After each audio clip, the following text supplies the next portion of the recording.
I can't make you great. Nope. But guess what? You can witness greatness. Just keep watching.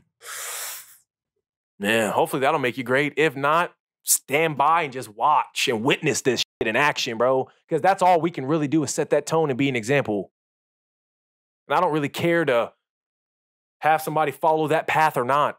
Because for me, I sleep well at night knowing I'm doing it for me. And eventually that selfish foundation you build for yourself will build and fill your cup where you can then start giving to others.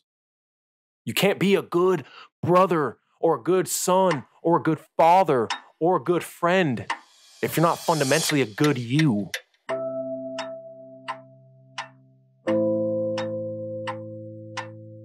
I think we're so lucky to live in a generation where a lot of times now we don't have to learn by suffering. We don't have to learn by experience.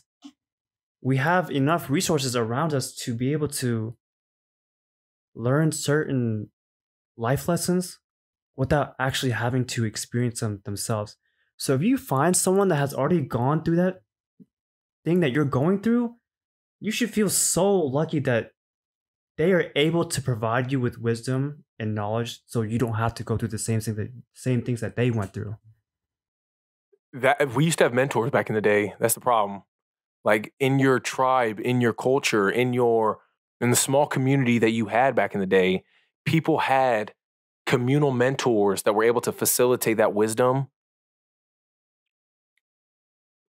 without the explicit need for the experience. Right. But now it's just it looks so different that it's hard for us to even identify it with because people don't have mentors and shit nowadays. It's like most people's mentors don't even know that they're a mentor towards that person. Right. Because they're like, Jordan Peterson doesn't know he's one of my mentors, right?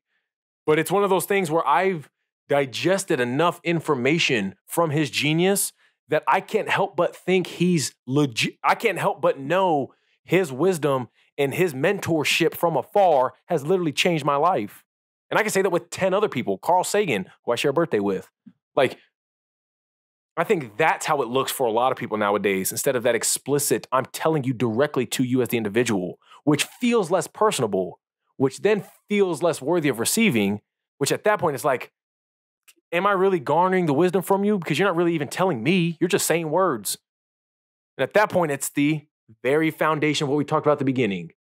The intent and the commitment and the want versus not wanting. Because if you actually want to change, you'll listen to every word that person says, whether he's talking to you directly or not.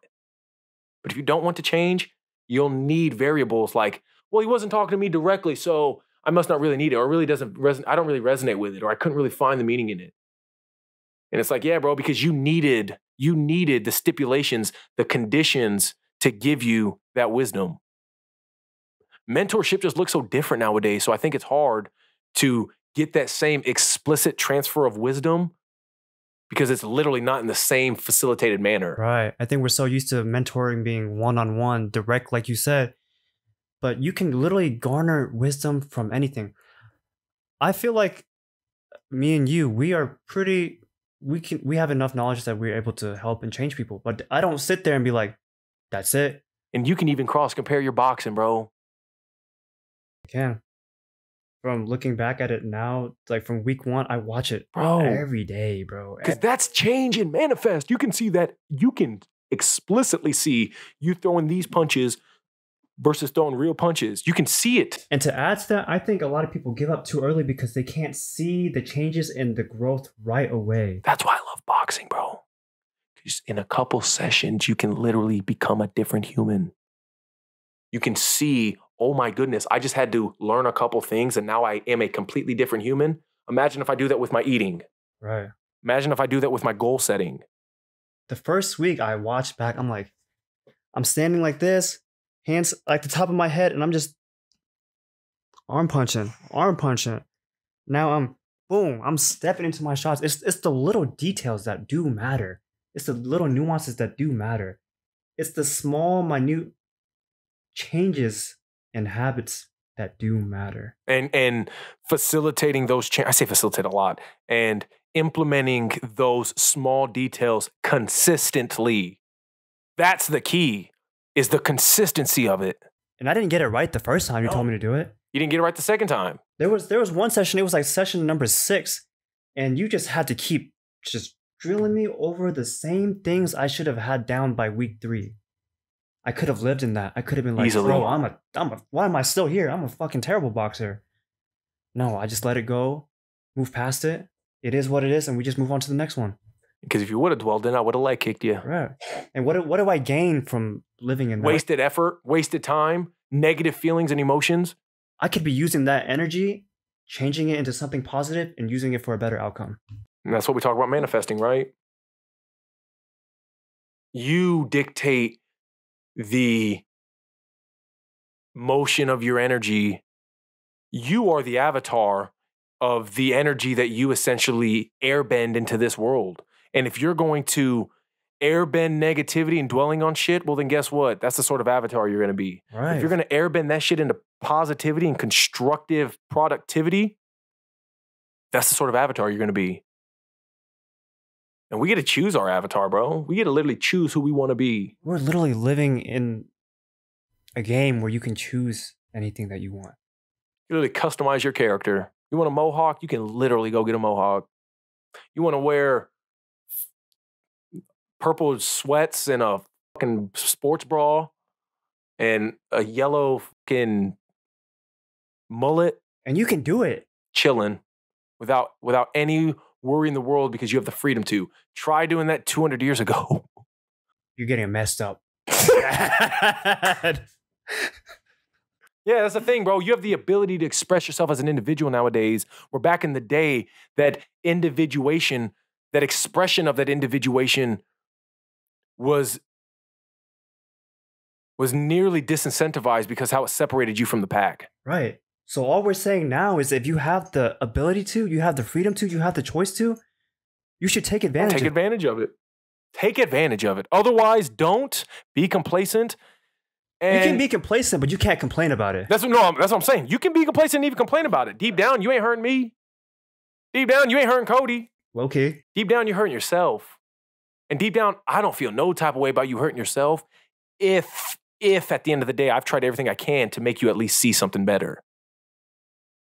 There's a dude on TikTok who's losing a bunch of weight, and I sent him I added a comment, and I was like, hey, bro, like, have you been tracking your macronutrients, or like, what's it been looking like? And he goes, no, I haven't been tracking my macronutrients, but I have been doing intermittent fasting, and he's been like working out consistently or something. Word. And all I messaged him, or all I said on the comment was, bro, good shit. Like, that alone is savage. But if you really want to like expedite some results, just track your macronutrients. Right.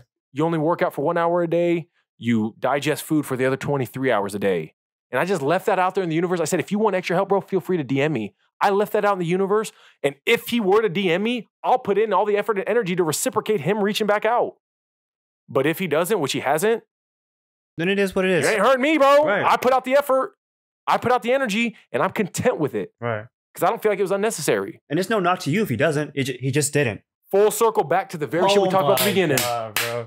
It's no knock to us if they don't support us. They just don't. They just don't. It is what it is. It is what it is. It would be like the gold rush back in the 1900s, 1800s, when somebody who made a bunch of money came back to fucking Massachusetts and they're like, how'd you get all that money? He goes, bro, there's a bunch of fucking gold in California. It wasn't easy.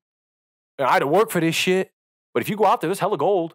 It's like, he got his gold. Right. He don't give a fuck if you go get rich. He's just giving you free advice, free fucking, hey, you asked me a question, I'm gonna give you the answer.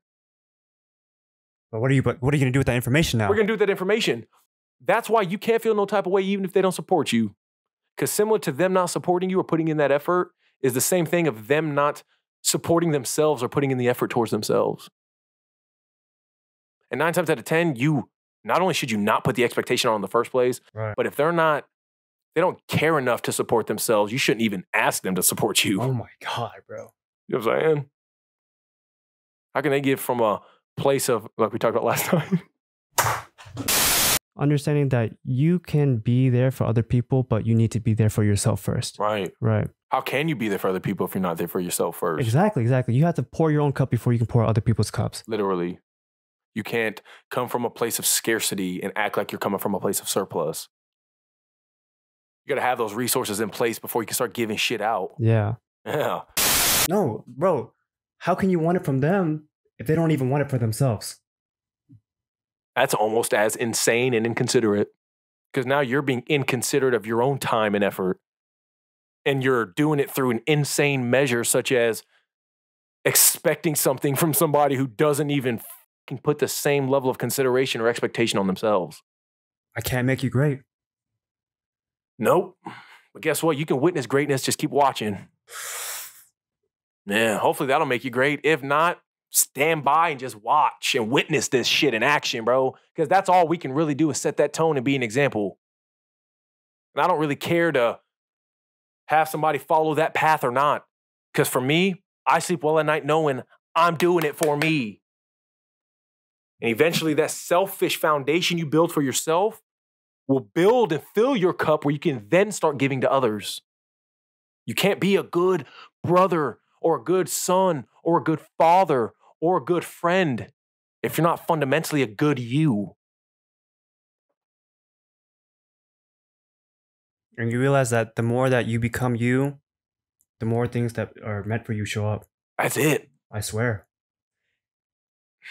You strip yourself of the layer that was preventing you from being a magnet for all the greatness your life is capable of. And the more you start finding your genuine formula, right, you start realizing like a magnet, all the things that were meant for you start revealing themselves. And a lot of times we think that we need to add certain things into our life to become that person, but you realize sometimes you got to pull shit out. You got to subtract that shit, bro. You got to get rid of that shit. That's why I call it the dissolution of the ego. You got to dissolve the toxicity of how you even see the world. That's that perception shift we talk about. And if you can calibrate that perception, your life will go in a whole new direction. This is good, bro. That's how we got 2 hours by like it was nothing. Oh my God. My ass is sweating.